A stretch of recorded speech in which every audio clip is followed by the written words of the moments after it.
Anxiety was a big part of your childhood. Yes. In my 20s, I had a real moment of a panic attack, and it set me off for a year and a half. And I meditated, and I wrote my journals, and I was in therapy, and I felt better. Cut 2 years later on Lexapro, similarly, I stopped sweating again. During that Anxiety. time, no one diagnosed you with ADD? No. So people are drugging your brain Yeah. based on what you tell them. Oliver Hudson is an American actor. Famous for his roles in the TV series The Mountain and Dawson's Creek. School, never a good student. Didn't feel like I was stupid. I just didn't like school. Went to college for 2 years, left after 2 years. I wanted to start my life. I wasn't mature enough to want to learn. Well, and when you have ADD, emotionally, you're about 3 or 4 years behind your chronological age. With the talent you have, imagine if you could. Every day, you are making your brain better, or you are making it worse. Stay with us to learn how you can change your brain for the better every day. This podcast is brought to you by the Change Your Brain Foundation, dedicated to ending the concept of mental illness by creating a revolution in brain health. Go to changeyourbrain.org to learn how you can support our mission. Welcome back to the Change Your Brain Everyday podcast. We are back again with Kate and Oliver Hudson. We're having such a great time. These interesting sibling brains explain so much, probably about your lives as well. Oh, yes. Yeah. So welcome. Thank you. Thank you. Oliver, Yeah. your goal, want to know more about your brain. I'm very excited about that. And we look at you, the things I pulled out from your history. Anxiety was sort of a big part of your childhood. It's not day to day where I'm feeling anxious every single day. In my 20s, I had a real moment of a panic attack, and it set me off for a year and a half. And I meditated, and I wrote my journals, and I was in therapy, and I felt better, but there was a residual there. And I went on Celexa, and it kind of evened me out. Celexa off for years. Did a show in Nashville for 2 years. It started to come about again. I had another panic attack, went back on Lexapro. Evened out Lexapro. Then I wanted to wean off because of a sweating issue, which I don't know if you were informed about. That was so weird. Which happened actually in my 20s when I went on Celexa. The reason I came off of Celexa the first time was because of this sweating situation where He couldn't sweat. I couldn't sweat and I'd overheat, and it wasn't colored bumps. It was like this scaly, sort of bumpy all over my body, and I could not release toxins. And I gained water weight. I went to every doctor. I had biopsies done. No one knew what it was. So I came off my Celexa and my Lipitor, and over time I started to sweat again, assumed that was it. Cut 2 years later on Lexapro, similarly, I stopped sweating again. I remember I saw it here. I'm like, uh-oh, it happened again. So I weaned off of my Lexapro, began to sweat a little bit more, but then went crazy. I mean, the withdrawal process was horrible. How much Lexapro were you on? 20 milligrams. And how did they taper you off of it? Oh gosh, I think it was like 0.5 maybe at a time. I don't remember. Probably 5 milligrams. 5 milligrams, yeah. At a time. Yeah, maybe 5 milligrams at a time. I'm not 100% sure. And maybe the taper was not done as well as I should have. I should have paid attention to it. Yeah, a little people, bit more. they don't, when they put you on this stuff, they don't tell you, if it doesn't work and we have to take you off, or if it works and you want to go off, Yeah. that could be a nightmare Yeah. for it. It was crazy. Anyway, I had to go work in Albuquerque, and I was like, I can't be an actor feeling like this. I just can't do it. I mean, it was horrendous. Trying to be a dad, being with my kids, being a husband, waking up, having to fake it, not fake it, but just persevere through it. And I went back on Lexapro, and then, so far, I mean, and that was 4 years ago, 3.5, 4 years ago. And that's where I'm at right now, 20 milligrams of Lexapro. 10? 20. 20. Mm-hmm. Okay. And So during that Anxiety, time, no one diagnosed you with ADD? no, never had that, never created the opportunity to even And be no that. one looked at your brain? No, never. So people are drugging your brain. Yeah. based on what you tell them. Yes. Rather than any underlying biology. 100%.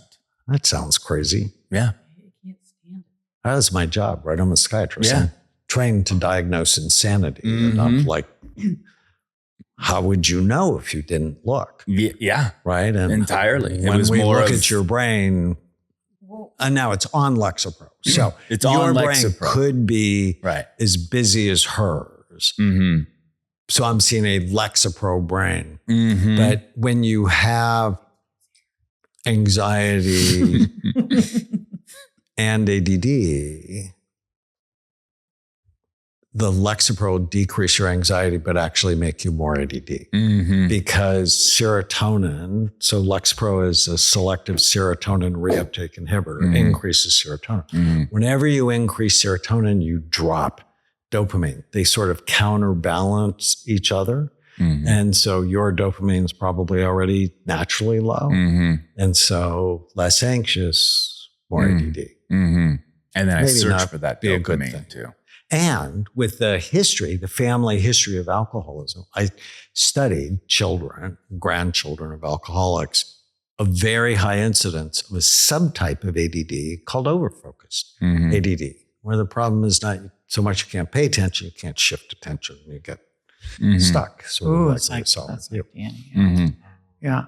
Oh, that, we talked to this person one time, Oliver and I, and he was really great. And he said he's an ADD expert basically. And he was like, very funny, but basically was like, Oliver, the problem is you got to get off the Lexapro and get on an ADD medication. And you'll realize that you don't have like that. I could have told you that like that, And I found that really interesting. And that's sort of what also made me go, I need to call Dr. Amen because we need to find out what's going on. well, if you don't look, you don't know. Yeah. Looking helps. Tell me about school growing up. School, never a good student. Didn't feel like I was stupid. I just didn't like school. Again, procrastinator, did everything last minute, but I knew how to get by.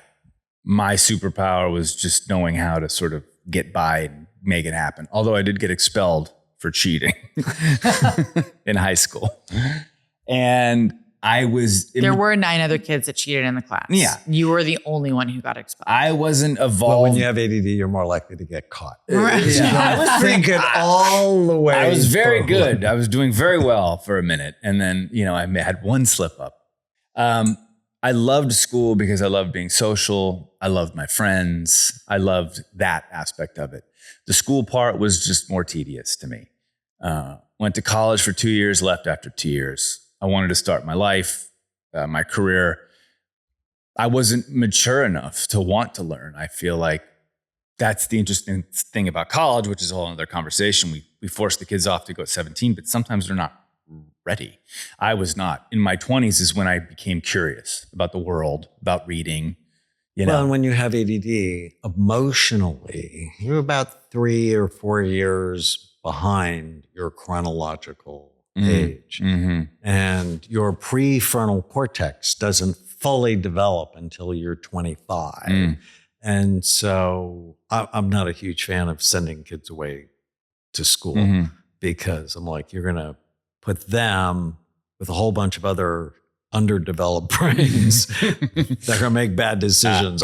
No, keep them at home a little bit longer. Yes. Even though the parents are like, okay, I'm done. Go. Oh, yes. So I was never an academic.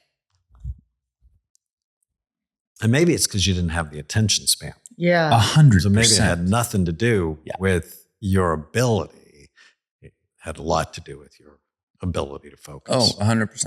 And I was a much more of a visual, hands-on learner. Auditory, might as well just speak Charlie Brown to me. That's like me too. Yeah. I'd be like literally like try for like 1 minute and the next thing you know, like 1,000 things to think about. So many different things. Yeah. Which makes sense in my life right now. I mean, it all has translated to adulthood. Absolutely. How about this spiritual circle? So why do you think you're on the planet? This is a funny question because I don't know. And I've been thinking about this lately. Everyone seems to have an idea or at least a desire as to why they think they're on the planet. But when I'm really looking at it and being logical about it, why am I on this planet? To procreate. I guess for me, it's about being a father. If I had to narrow it down, we don't leave behind money or fame or all that. Our true legacy are our children. That's what carries us on, I guess. And that's what can create generations of stability or instability.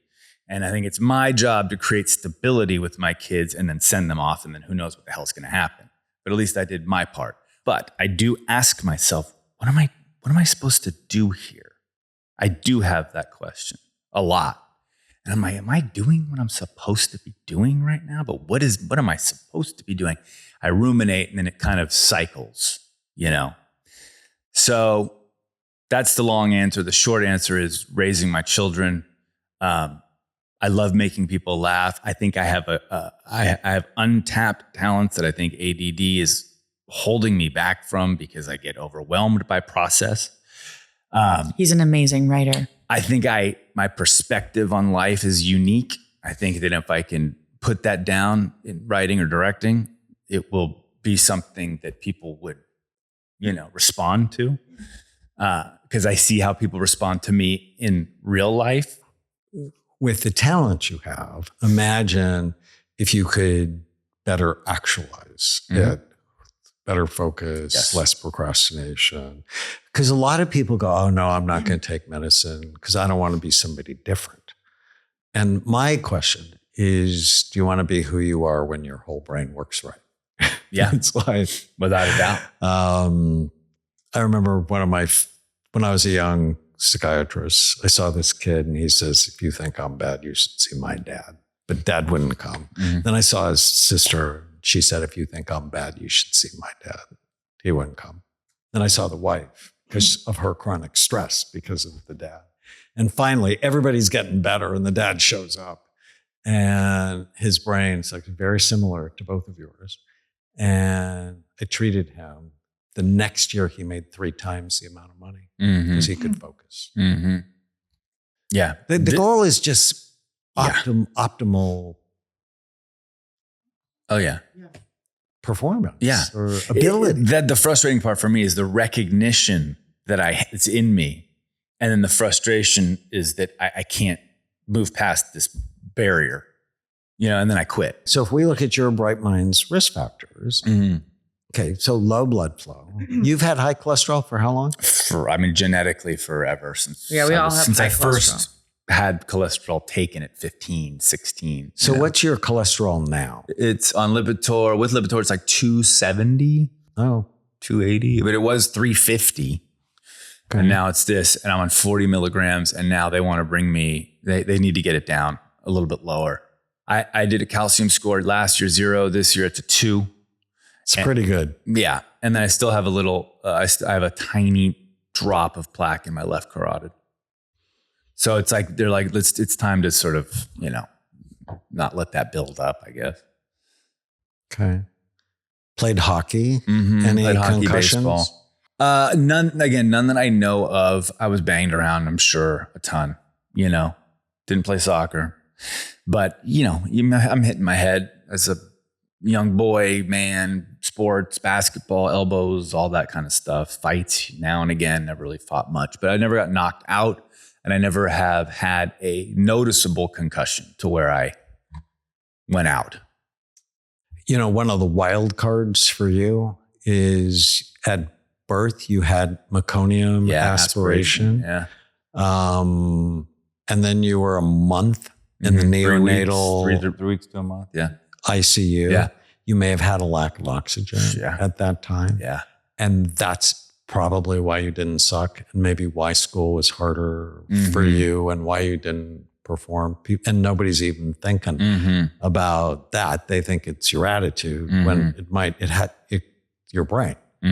Right. Yeah. I had this boy from Hong Kong who had birth trauma. And when he saw his scan, he started to cry and he said, it's not me. it's what happened to me. So, substances have been there occasionally. Yeah. So substances, smoking on and off, I have had quit for years at a time, and then I'll smoke when I drink, or there was times when I was smoking a pack a day. It's been on and off. Alcohol, only in the last 2 months, 3 months, I've really taken a big time break because it was just becoming too much. And I was sort of chasing the feeling of feeling shitty.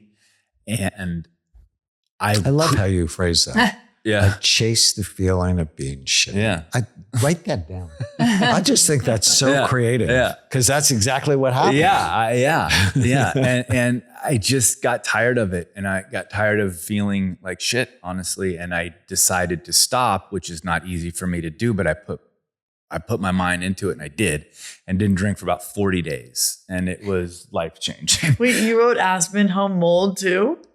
I wrote it. You wrote that. Okay.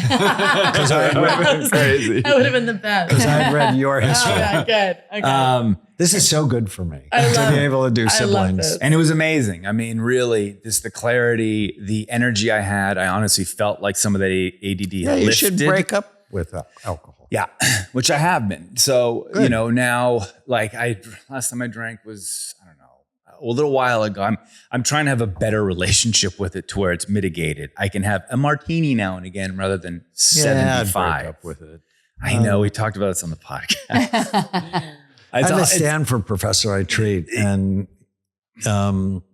we saw each other at a conference, and he said, I want to thank you. I'm saying, okay, why?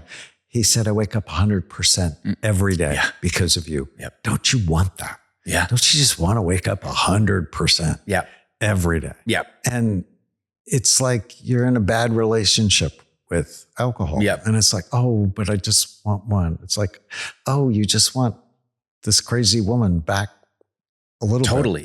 bit. in my brief sobriety, I discovered, oh my God, you don't necessarily need it, because there's a fear of anyone who drinks, as you guys I'm sure know, that life is over and you can't go out anymore and you're going to be boring and it's not going to be fun. And so I had to cross these benchmarks with going fishing, with golfing, with going out with my friends and not having a drink, which was not easy to do, but it became a lot easier. And then you go home, you're like, I had a good fucking time. Why? What's the problem? I had incredibly boring. I had fun. She did, for real. I was reading Hemingway. It is my birthday. So funny. You are reading Hemingway. I'm reading Hemingway. It's her birthday. They're so all in funny. the pool in the Palm Desert having the time of their lives with margaritas. I was like, are you kidding me right now? And I'm reading Hemingway, but loving it. That's so funny. So we have a high school course called Brain Thrive by 25. And it's been in all 50 states, 7 different countries, and decreases drug, alcohol, and tobacco use. Week 4, it's a 12-week course. We go, okay, brain health is love your brain, avoid things that hurt it, do what helps it. Week 4 is avoid these things. A 14-year-old boy, never a girl, goes, how can you have any fun? And so we play a game with them called Who Has More Fun? The person with the good brain or the person with the bad brain? Who gets the girl and gets to keep her because he doesn't act like a jerk? Person with the good brain or the person with the bad brain? Who gets into college and finishes? Person with the good brain or the person with the bad brain? Yeah. And Who has it's the coolest cars? mindset. Oh, yeah. And virtually everyone that has told me they stopped drinking tell me they have more fun. In fact, Miley Cyrus, she gave me permission to talk about this. Yeah. I was doing a lecture to a whole bunch of teenagers who wanted to go to medical school. And I was a complete failure for 8 years with her and a wild success for the last 6. And so I texted her. I said, are you having more fun with your good habits or the bad ones? She goes, good, by 1 billion. Right? And if you look at her career now, is it better than when she was She stopped smoking weed. messed up and She drinking? did. She's sober. Wow. She's been sober. That's And a fun story. she's just fun. Yeah, she's yeah, funny. yeah. She's grown No, up a lot. I can see that. I can see that. You know? And just the question is it good for your brain or bad Yeah. for it? And if you love yourself, see, this is where love comes in. Well, why would you hurt yourself if you loved yourself? and you loved your children because, every day you are modeling health or you're modeling it's not health. Yeah. Oh gosh. No, I know. Okay. You do what you do, not what you say. It's true. Your hope score, we didn't talk about it, was actually really good. My hope score? Yeah. What 61. What does that mean?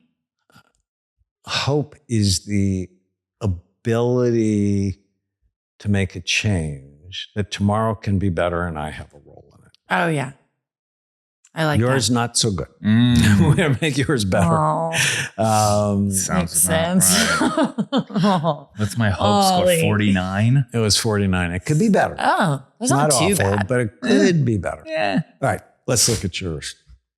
Total brain. Really good at reading faces. Read positive ones. Get your feelings hurt if somebody upsets you. This is sort of stickiness. Not terribly stressed now, not anxious, not depressed. Look at your memory. It's freaking awesome. This is your long-term memory and this is your short-term God, that's so annoying. I'm the opposite. You scored actually fairly well on focus. Planning was great. Processing speed, not so good. That's where you were 100. Flexibility, not so good. But here, Look at my flexibility. Kate was 47 on conscious negativity bias. So the lower it is, the more negative you are. You're actually really good. What is the conscious negativity bias? What is it? So important. Wow, that It's doesn't does your feel right. brain quickly tend to go to what's wrong or to what's right? Does that mean And- like emotionally or like, oh, I need to know where my exits are? Oh, that's me. I think that's a woman thing. It's emotional. Oh. That you tend to color things with what's wrong. But if she's rather looking than for sort of- what might be a threat, Fear. or right, That's this one. This is non-conscious negativity Right. bias. Tana's over here. And I tried to train her over here. I don't want to be over there. No, I don't care about people smiling at me. I want to see the terrorists on the street or the Right. And it's social connectivity. That makes sense. It's really good. All right, let's look at your scouts. Holly. So What are those weird little, it's like a, all fine.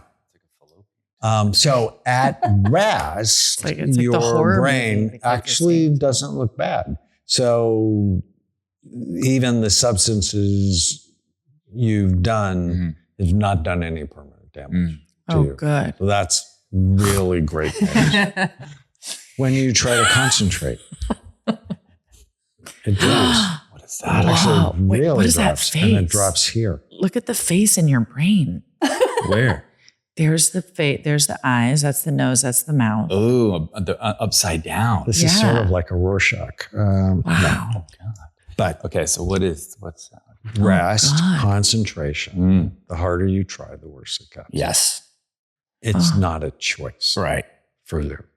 Yep. And at some point, you probably did have a And concussion. didn't you say I that the Lexapro might be making that worse? Yes. Yeah. When you were saying Now, that, I'm not saying you should get off of it. And yeah. I recommended Dr. Storage. Yeah. And I think if you guys want to talk about getting your meds readjusted, he'd be perfect Okay. for you. And I love him. Yeah. Plus, you guys always have access to me. Yeah. I love it. Thank you. But Yeah, when you were saying that about Kate, I was like, oh my God, that's me. Like when I try to Like concentrate, holes in our brain? I can't. It almost has to just come to me. so many let's holes. do it together. Oh gosh. So it's a little concussion. You don't It's have like- holes in your brain. What that means is when you concentrate, there's less blood flow. Yeah. I see. The harder you try, the worse it gets. So when I say Oh, you look at guys my have weird very face. similar brains, Wow. so reasonably healthy at rest, when you try to concentrate, it's like, phew, Oh my God. harder you try, Yeah. the worse it gets. Wow. Is that what that is too? Why is it in different hemispheres? I have no idea. Huh. It's interesting. You're both right-handed? No, I'm left-handed. I'm both. All sports So that may be left, one. and then motors. Fine I'm motors, left-handed right? and I'm right. Everything else. Like right. Yeah, we're I'm both. sorry, you throw a ball. I throw a ball left, I right, left. But I play tennis right and I golf right. And he's the opposite. I do every sport left, kick everything, but all my fine motor is right. So I write with my right hand. how interesting. With my right hand. That's so interesting. Yeah. Wow, that's wild. They're so similar. They're so similar. Is that sort of how, does it make sense though to how you guys feel? About each other? This entirely. I mean, and I've been saying this forever, just that, you know, I need to unlock something to, you know, realize my full potential. And for me, there wouldn't be a depression on the back end of that because I would be so excited to be able to, holy geez, I can actually finish this, or I can actually realize this idea that I have, you know. Well, and so many people think they're more evolved or they're more intelligent if they oppose medication. Mm-hmm. And I'm like, well, what's your brain look like? Because the goal should never be medicine or no medicine. The goal should always be your best function. And if medicine helps, well, God bless it. I have no stigma to taking an ADHD med. The only hang up that I have is that I did try a Vyvanse once, one of my wives, and my many wives. Like Solomon here. and Missing something. I'm gonna get so much done, and it sort of put me out. I was like, I don't feel good. I didn't like it. You're also on antidepressants. No, I know, but you can do both. But you need to work with somebody who really knows what they're doing. Yeah. Who has your brain. Yeah. See, nobody up to this point has ever had your brain. Right. And if we look at the active part of your brain, is your cerebellum sleepy. This is probably why the coordination is not a strength of yours. But I would work on it so that you begin to train your cerebellum to be more active. It's so funny. Whether the racket it's sport. just ping pong. Yeah. For example. But why is it specifically racket? Just come play tennis with me at the Riv. Yeah. But why is it Start playing racket and tennis. not? Because you got to get your eyes, hands, and feet all working together while you think about the spin on the ball. Right. And people who play racket sports live longer than everyone else. Right. And I'm convinced the cerebellum, you remember Rodney Dangerfield? Like worry, because some people, they go, who's that? Oh my God. I'm like, am I really that old? No. And he used to always say, I get no respect. Yeah. The cerebellum has half the brain's neurons. It's 10% of the brain's volume, has half the brain's neurons. And it's activated with coordination exercises. So if you activate this, you're going to turn on your frontal lobe. It's interesting. I'm a very coordinated person, just generally just not racket. I mean, I'm a scratch golfer. I know the ball's just sitting there. You know what I mean? But like dance is also good and martial arts. But you can't get hit in the head. Yeah. But the racket, it's so funny because I'm like terrible at all racket sports. So, and I would just embrace that. Yeah. And I'm like, well, next month I'm going to be a little bit better. Yeah. All And then right. next month I'm going to be a little bit. And then get rid of the negative cognition. I'm terrible at racket sports. Because as soon as you say that, it drops your cerebellum. Yes. Like when you're playing golf, if you go, I'm going to miss the shot. You miss of course. Yeah. So my self-talk is crap. Generally. So give your mind a name and then periodically tell it to shut up. I love that so much. Give your mind a name. And I call them ants. Michael Singer with the untethered soul, when he talks about, I think that was in the beginning of Untethered Soul, he talks about how if we named our brain, if we named the person talking to us and they were sitting right next to us, you'd be like, you need to get out of my house. That's Is that Michael Singer? I think that was I don't great. remember. Yeah, it was. I suppose it's not all bad. I wake up every morning and say, it's going to be a great fucking day. I mean, I say that out loud, you know? And again, since I haven't been sort of partaking and drinking much, like it's just, I'm way more alive and excited to sort of tackle a day. But I go in chunks. Like I can only read for like 20 minutes and I'm gone. And then I need to do something else. So now our goal would be get you to read for an hour. Yeah. Oh, I want to read for an hour so bad. I'm loving reading right now. 20 minutes, I'm great. And then after that, it's like I either fall asleep or I just start to feel like I'm crawling out of my skin. Yep. I know I have ADHD bad because the things that I love to do, fishing, number one, I will talk myself out of even participating in the thing that I love the most, strangely, where I know how exciting it is. I know how fun it is to get ready and to plan and to do what I'm like, forget it. Feels overwhelming. Yeah. Yeah. Yeah. That's me. Your brain can be so much better. Yeah. Younger, healthier. And your emotional brain is busy, even on Lexapro, which means it's not fully doing what it needs to do. And this can color things more negative than they need to be. I often say, whenever you feel sad, mad, nervous, or out of control, just write down what you're thinking. Then ask yourself whether or not it's true. And if you give your mind a name, go, would I talk to my child this way? And if the answer's no, right, it's like, I can do better. Yep. And think of it like a good coach. Yep. You've had good coaches. Yep. They notice what you do right and they teach you when you could do better. Yep. If that's the mindset you have, and then when you go to bed at night, go, what went well today? And like in a formal way, what went well today? Start at the beginning of the day. I get to wake up with her, so that's usually the first thing on my list. And then just go hour by hour searching for what you liked about the day until you're asleep. And if you get to the end of the day, go back to the beginning and look for more things. Love that. Usually. Yeah. And it sets your dreams up to be more positive. Just because you have a thought has nothing to do with whether or not it's true, whether or not it's helpful. Thoughts are random. They're insane. And it's not the thoughts you have that make you suffer. It's the thoughts you attach to. Right. That make you suffer. Yep. I'm no good at racket sports. Yep. So then you don't do them. Of course. Yeah. Yeah. I wonder, if my brain, I was like, it's like if racket sports help, then I feel like that should be stronger in me. You just got to play more rackets. I guess I got to play more. God.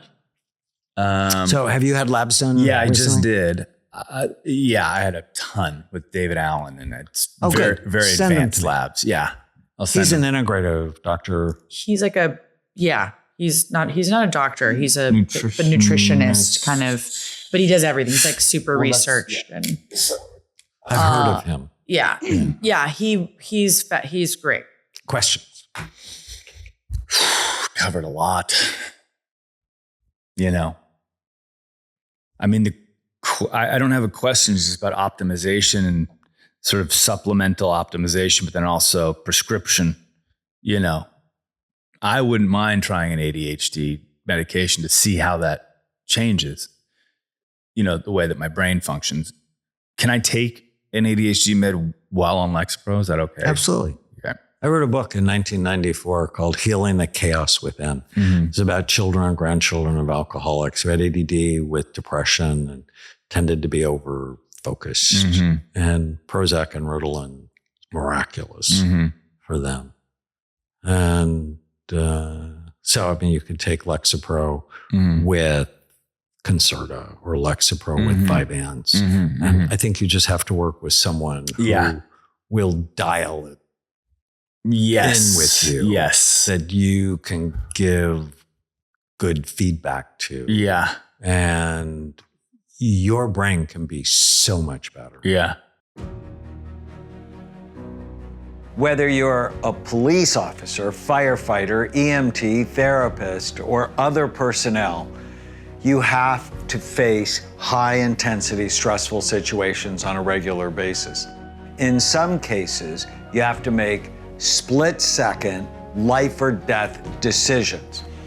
The job can lead to critical incident stress, lack of focus, irritability, difficulty relating to others on the job, lack of motivation, excessive alcohol or drug use, and more. Hi, I'm Dr. Daniel Amen. As a psychiatrist and brain health expert, I've worked with hundreds of first responders, and I've seen that all of these issues are related to brain health problems. Brain dysfunction is the #1 reason why first responders have trouble on the job and in life. To perform at your best, you need to be at your best. This means you need to optimize your brain, because everything you think, do, or feel is based on the physical functioning of your brain. Coaching yourself and your colleagues to better brain health is the key to being more effective. My Change Your Brain, Change Your Life for First Responders course can help you do it.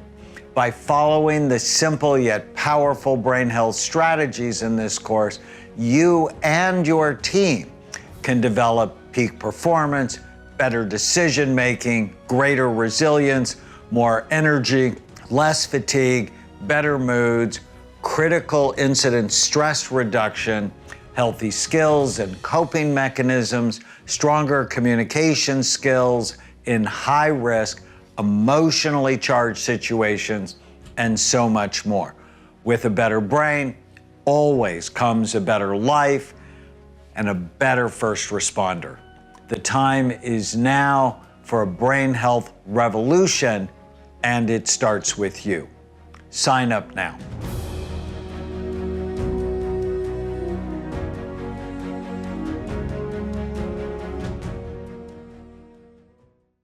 Well, this has been so interesting. I think I'm going to do more sibling scans. You should. Well, we're very similar. I mean, we're similar. You're very similar. It's so fun. And maybe even more similar if she was taking Lexapro. Right. And so thank you so much for watching. Leave us a comment, question, or review. Share it with someone, your sibling, perhaps.